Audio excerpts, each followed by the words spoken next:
Of all the strange and tragic tales to come out of Hollywood's golden age, the story of Albert Dekker is one of the most haunting. You might know his face, a familiar, often menacing presence in countless classic films. He was the kind of actor who could steal a scene with just a glance, a man who played villains and doctors, scientists and scoundrels with equal conviction. But the final act of his own life was a scene more bizarre and disturbing than any he ever performed on screen. It's a story that unfolds at the intersection of fame, politics, and a very private darkness, leaving behind a mystery that still whispers through the canyons of Hollywood today. This isn't just a story about how a star died. It's about how he lived a life of conviction, conflict, and contradictions that ultimately led him to a lonely, inexplicable end in a locked bathroom. A baffling tableau that defies easy explanation. To understand Albert Dekker, you have to understand the world that made him. He was born in 1905, a time of immense change and bubbling anxieties in America. The son of Dutch immigrants, he grew up in New York City, a place teeming with energy, ambition, and the clash of old worlds and new. This was the tail end of the Gilded Age, a period of dramatic industrial growth and staggering inequality. For a bright young man like Dekker, the possibilities must have seemed endless, yet the pressures were immense. He came of age during the Roaring Twenties, a decade of jazz, flappers, and a loosening of social mores, but also one of deep cultural and political divides.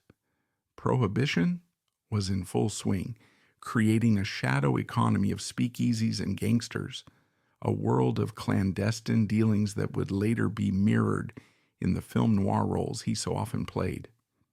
It was an era of performance where people were constantly negotiating their public and private selves. Dekker's early life wasn't geared toward the stage. He was an academic, a gifted student who attended Bowdoin College, a prestigious liberal arts school in Maine. His initial path was medicine, a respectable and stable career far removed from the grease paint and footlights of the theater. But something pulled him in another direction. Perhaps it was the burgeoning new medium of cinema, which was just finding its voice with the advent of talkies in the late 1920s. Or maybe it was the vibrant theatrical scene of New York, a world of ideas and passionate expression that resonated with his own burgeoning political conscience. When he finally did pivot to acting, the Great Depression was ravaging the country. This wasn't just an economic crisis, it was a crisis of faith in the American system. The poverty and desperation Dekker witnessed firsthand would profoundly shape his political views, instilling in him a deep-seated concern for the common person and a suspicion of unchecked power. This was the crucible that forged his progressive ideals. Hollywood in this era was a strange paradox. It was a dream factory, churning out escapist fantasies for a beleaguered public, yet it was also a hotbed of political activism. Many actors, writers, and directors were deeply engaged with the social issues of the day, from labor rights to the rising threat of fascism in Europe. This was the Hollywood Albert Dekker would enter, a place of glamour and grit, of make-believe and stark reality, where the lines between performance and politics were often blurred. His journey from a would-be doctor to a character actor and a crusading politician was a product of this tumultuous, complicated time, a time that demanded people take a stand. Albert Van Dekker's journey wasn't a straight line. It was a series of detours and reinventions, each one adding another layer to his complex character. Born in Brooklyn, he was the son of a man who worked for the American Express Company, a solid middle-class upbringing. Young Albert was bright and studious, and his path seemed set for a career in medicine. He graduated from Bowdoin College with honors, a promising future as a doctor ahead of him. But the call of the stage, a powerful siren song, proved too strong to resist. He made his way to Cincinnati, where he joined a stock company, learning the craft of acting from the ground up. It was a world away from the sterile environment of a medical school. This was a world of raw emotion, of connecting with an audience night after night. His stage name at this point was Albert van Dekker, a nod to his Dutch heritage. It was on the stage that he found his voice, not just as a performer, but as a man of conviction. His Broadway debut came in 1927, and he quickly established himself as a versatile and reliable actor. He had a commanding presence, a deep, resonant voice, and an intensity that could be both charming and menacing. He worked with some of the biggest names in theater, including the legendary Eva Le Gallienne's Civic Repertory Theater. But it was his work with the group theater in the 1930s that truly solidified his artistic and political identity. The group theater was more than just a company. It was a movement. Inspired by the naturalistic techniques of the Moscow Art Theater, they were committed to creating socially relevant plays that spoke to the turmoil of the Great Depression. This is where Dekker honed his craft alongside future legends like Lee J. Cobb, Elia Kazan, and Clifford Odets. He starred in Odets's seminal play, Waiting for Lefty, a fiery drama about a taxi driver's strike that became an anthem for the labor movement. The play's famous closing scene with the cast and audience chanting, "Strike, strike, strike," perfectly captured the revolutionary fervor of the era, and Dekker was right at the heart of it. This experience cemented his progressive politics. He wasn't just an actor anymore. He was an activist, a man who believed that art had a duty to engage with the real world. Hollywood inevitably came calling. With his strong features and stage-honed talent, he was a natural for the silver screen. He dropped the Van from his name, becoming the Albert Dekker audiences would come to know. His film debut was in 1937, and for the next 3 decades, he became one of Hollywood's most recognizable character actors. He was rarely the romantic lead, but his supporting roles were often the most memorable parts of the film. He could be a sinister villain, a compassionate doctor, a world-weary lawman, or a brilliant but mad scientist.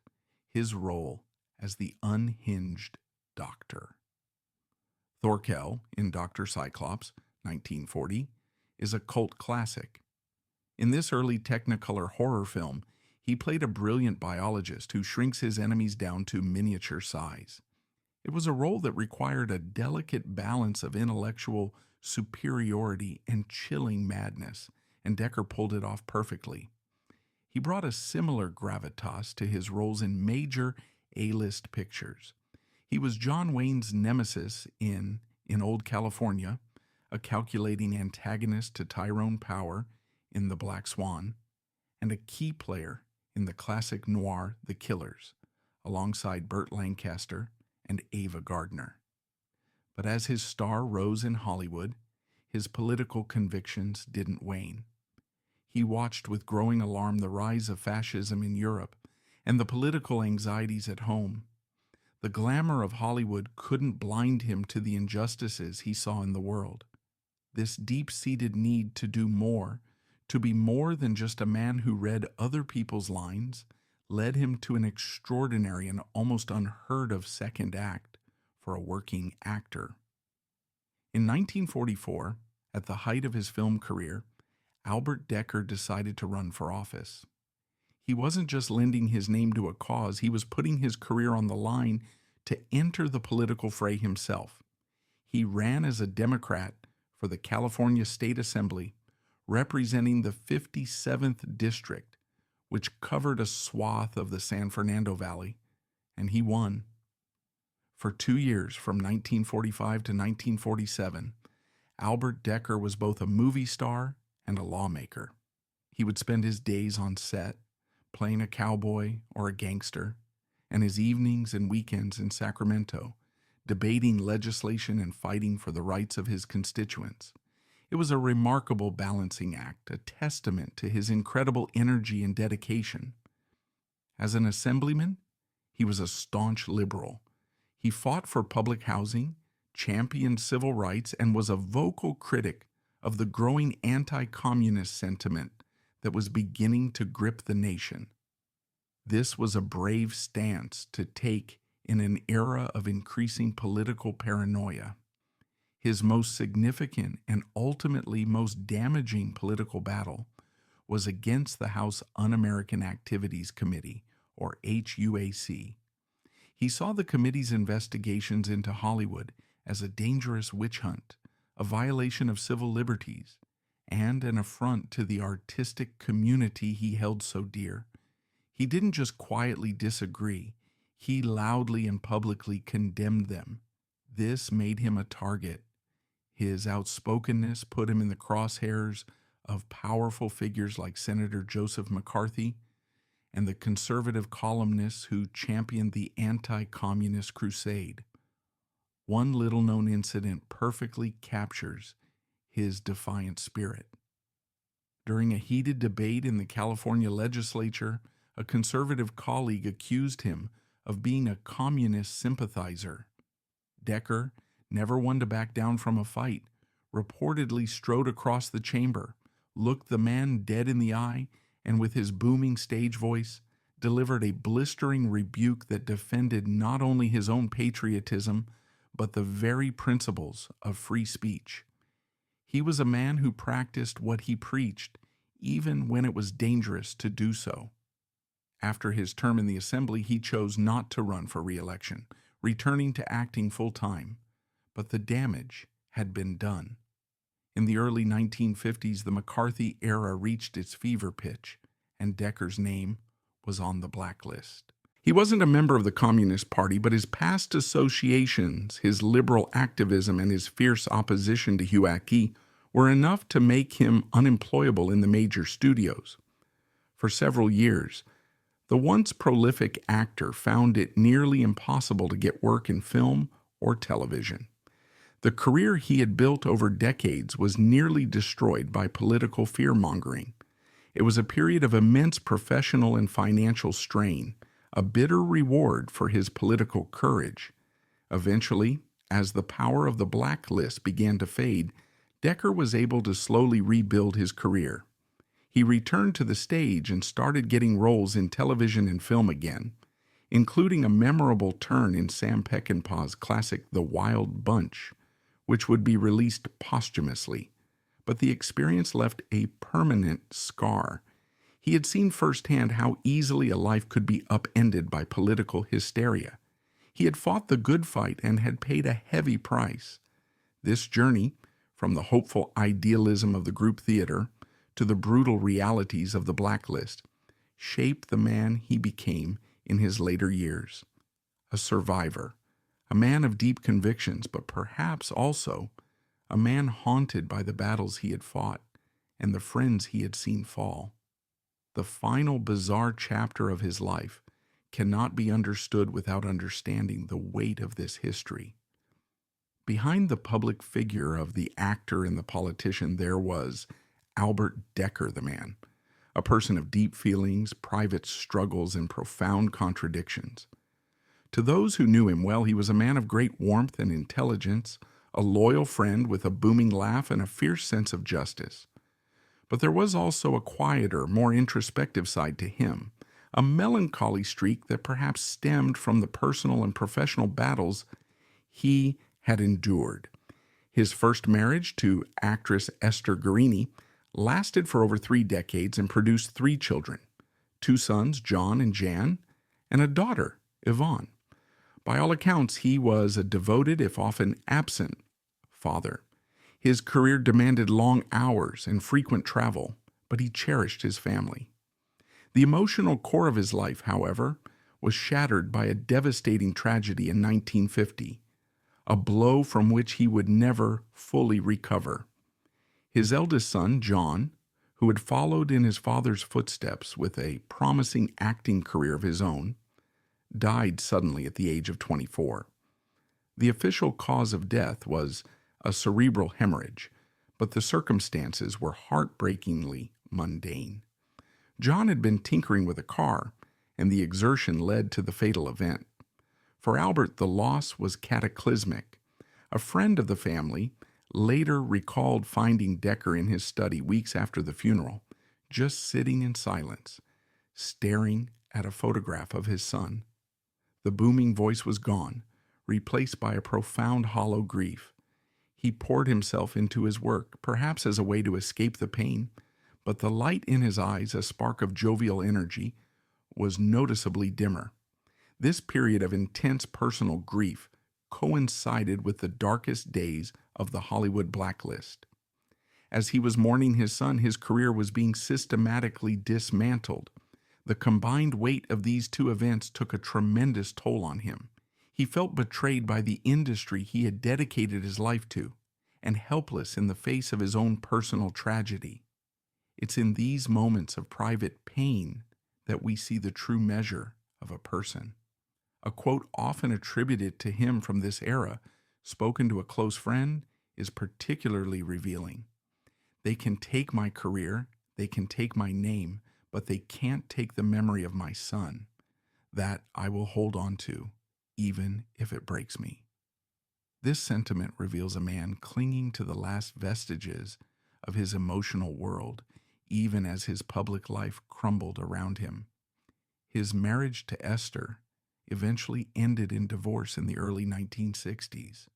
The strain of their son's death and the pressures of the blacklist had likely eroded the foundations of their long relationship. He later remarried to a model named Yuta Rosa Noack, in a union that was reportedly passionate but also tumultuous. It seemed that in his later years, Dekker was searching for something, perhaps a sense of peace or a way to reignite the passion that had once defined him. He was known in Hollywood circles as a man of culture and intellect. His home was filled with books, not just scripts, but works of history, philosophy, and political theory.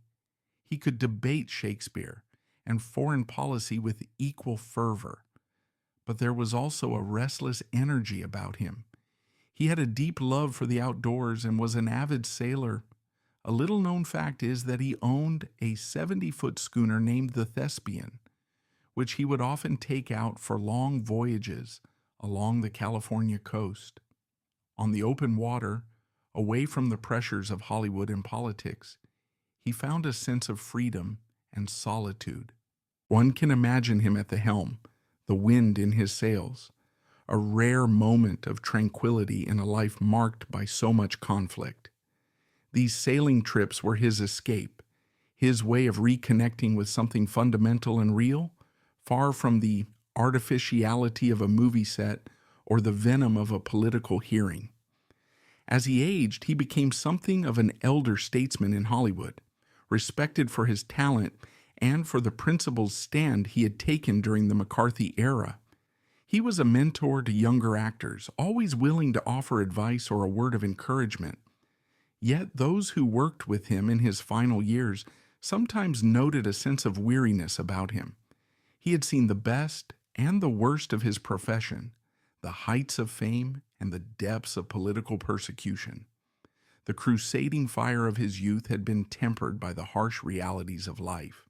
He had fought his battles, won some and lost others, and carried the scars of each one. The man who entered that Hollywood apartment in May of 1968 was not just a famous actor. He was a father who had lost a son, a patriot who had been branded a subversive, a man who had loved and lost, a complex, wounded, and deeply human individual. The final shocking scene of his life can only be truly understood through the lens of this profound and often painful personal journey. The death of Albert Dekker on May 5, 1968, is one of Hollywood's most enduring and disturbing mysteries. The official narrative, cemented by the coroner's report, is one of accidental death by autoerotic asphyxiation. Yet, the bizarre and ritualistic nature of the scene discovered in his Hollywood apartment has fueled speculation for decades, creating a historical debate that pits a private, dangerous fetish against the possibility of something far more sinister. The controversy begins with the scene itself. Dekker was found by his fiancée, Jutta Noack, after she became concerned when he failed to show up for a dinner date and didn't answer his phone for 2 days. When the building manager finally opened the door to his apartment, they were met with a scene of inexplicable horror. Dekker was in the bathroom, kneeling in the tub. A leather belt was cinched tightly around his neck, and the other end was looped over the shower curtain rod. 2 hypodermic needles were jabbed into his arms. He was handcuffed. A ball gag was in his mouth, and a silk scarf was tied over his eyes, effectively blindfolding him. But the strangeness didn't end there. Obscene words and phrases had been drawn on his body in bright red lipstick. The entire scene was a baffling, macabre tableau. The immediate conclusion of the Los Angeles County coroner, Dr. Thomas Noguchi, often called the coroner to the stars, was that Dekker had accidentally killed himself while engaging in a solitary and dangerous sexual practice. Autoerotic asphyxiation involves intentionally restricting oxygen to the brain for the purpose of heightened sexual arousal. The theory was that Dekker had miscalculated, losing consciousness and being unable to free himself before suffocating. The handcuffs, the gag, the blindfold, all were interpreted as props in this solitary ritual. Noguchi, who had handled the deaths of Marilyn Monroe and Robert F. Kennedy, was a respected professional, and his official ruling carried immense weight. He concluded that there was no evidence of foul play. The door had been bolted from the inside, and nothing of value was taken from the apartment. However, many who knew Dekker, and many who have studied the case since, have found this explanation difficult to accept. This is where the historical debate truly ignites. The central question is, could one person have created such a complex scene by themselves? How could a man handcuff himself, inject himself with needles, the contents of which were never definitively identified but were not found to be illicit narcotics, secure a gag and blindfold, and then arrange a ligature around his neck in such a way? It seemed almost physically impossible. This has led to a persistent counter-theory that Dekker was murdered and the scene was staged to look like a sexual misadventure, a way to humiliate him in death and obscure the real motive. Proponents of the murder theory point to several key elements. First, Dekker's history as a political activist. He had made powerful enemies during his time in the California Assembly and his public fight against HUAC. Could his death have been a long-delayed political retribution? It sounds like the plot of a noir film, but in the politically charged atmosphere of the late 1960s, it wasn't entirely outside the realm of possibility. The late 60s were a time of intense social and political upheaval, and assassinations were a shocking reality. Just 1 month after Dekker's death, Robert F. Kennedy would be assassinated in the same city. Another thread of the murder theory relates to money. In the months leading up to his death, Dekker had reportedly been the victim of a financial scam. He had lost a significant amount of money, some reports say up to $100,000, to a smooth-talking con artist. Could a confrontation with this individual or their associates have turned violent? Perhaps the bizarre scene was a form of sending a message, a gruesome warning to others. There's also the detail of the lipstick. The words written on his body were not just random scrawls. They were specific, profane phrases. Some have argued that this points to a more personal, rage-fueled motive, the work of a spurned lover or a jealous rival. The intensely personal and degrading nature of the defilement seems to some to go beyond the typical props of autoeroticism. One of the most compelling arguments against the official ruling comes from those who knew him personally. His friends and family were adamant that Dekker was not the kind of man to engage in such behavior. They remembered him as a man of intellect and dignity, albeit one with a complex, private life. They simply could not reconcile the man they knew with the sordid scene in that bathroom. His ex-wife, Esther, publicly stated that she believed he had been murdered. Ultimately, the controversy remains unresolved. History is left with two competing narratives. One is a deeply personal and tragic story of a man with a secret, dangerous compulsion that finally, fatally went wrong. It's a story of private shame and a lonely death. The other is a darker, more conspiratorial tale of murder, betrayal, and a carefully staged cover-up. It speaks to a world of political intrigue and violent retribution.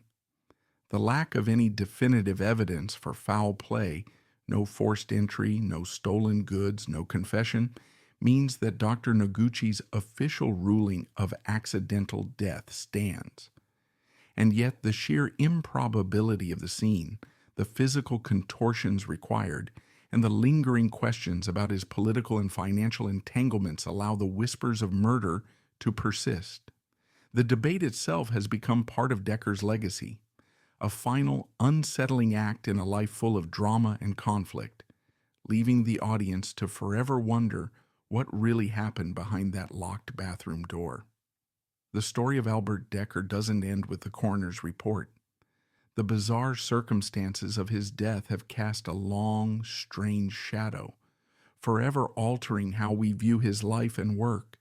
His story forces us to look beyond the smiling headshots and polished performances of Hollywood's golden age and confront a more complicated and often darker reality. Its significance lies not just in the unsolved mystery, but in what his life and death reveal about fame, politics, and the hidden struggles of a public life. In the immediate aftermath, Dekker's death was a sensation, but one that was quickly sanitized.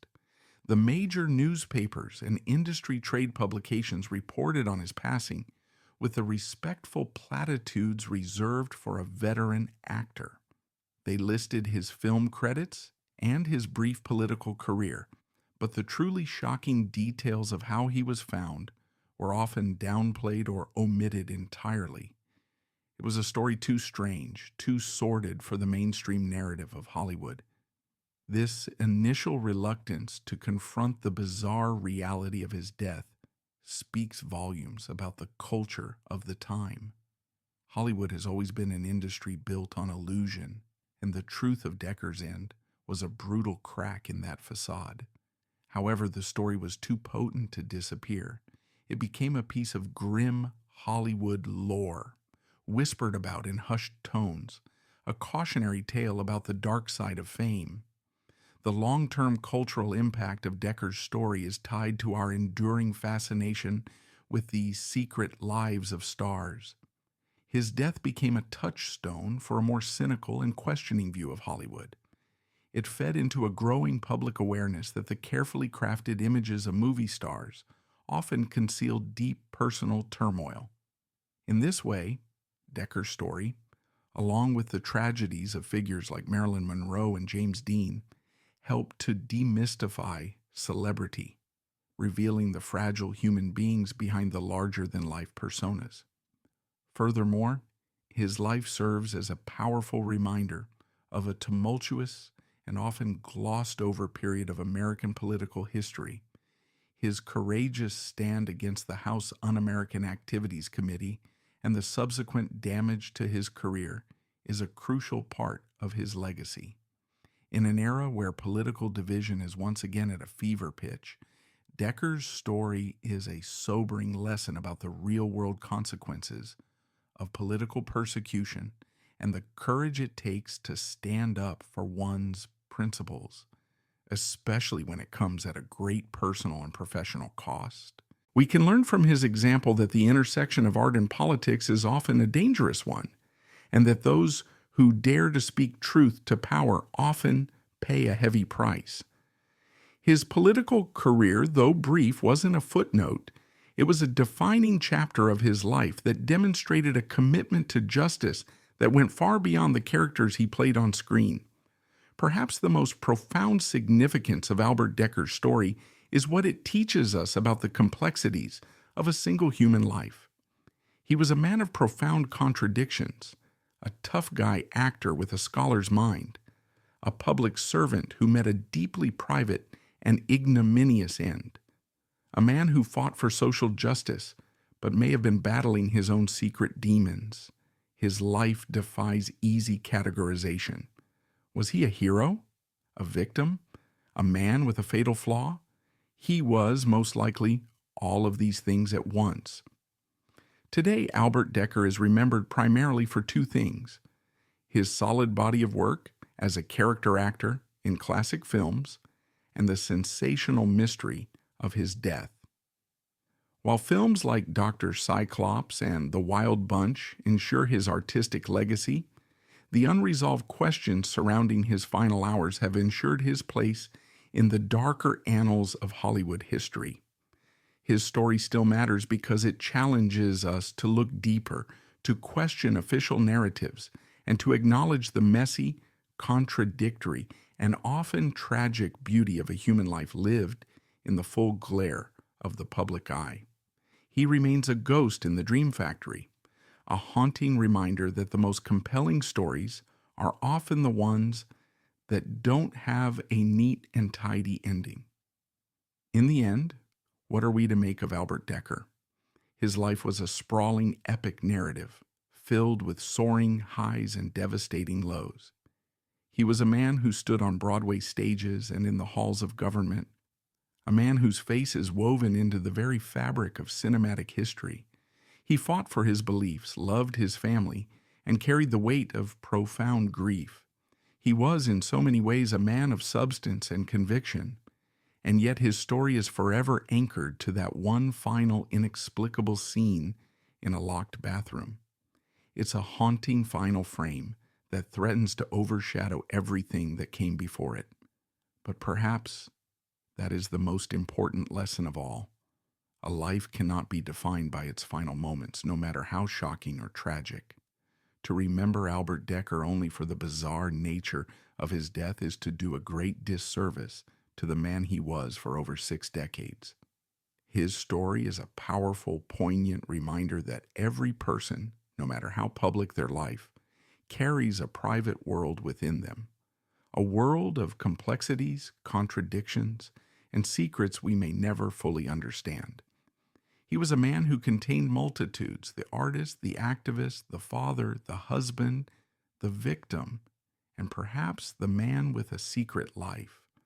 To try and flatten him into a single simple narrative is to miss the point entirely. The beauty and the tragedy of Albert Dekker lie in that very complexity. His life, with all its triumphs and its haunting, unresolved end, leaves us not with easy answers, but with a profound sense of the deep and often unknowable mystery of the human heart.